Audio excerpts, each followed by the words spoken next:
Aba! Hello, hello everyone! May pakape si Madam.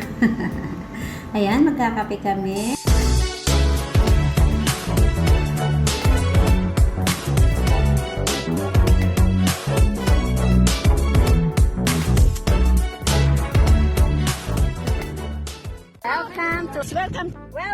Welcome! Hi, welcome to my journey.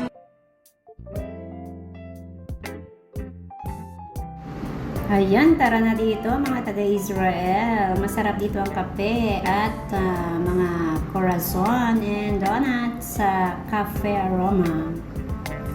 Ayan, order kami ng 2 kape at nagsukli na nga ang cashier. Ayan, ang ganda ng ambience ng Aroma.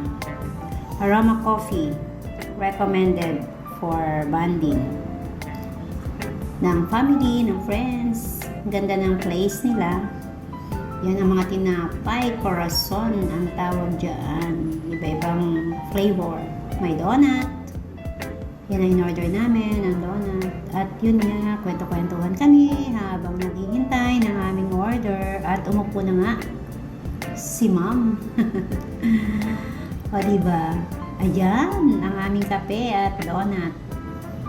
Yummy, yummy. Masarap ang cappuccino dito. Ikaw ang maglalagay ng sugar.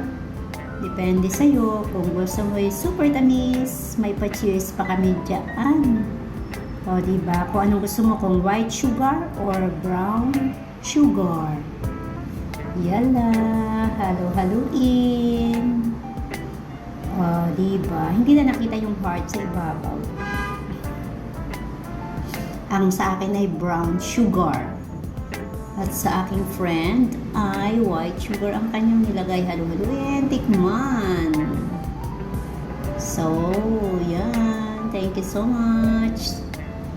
Masarap talaga dito sa Cafe Aroma. Recommended yung coffee shop.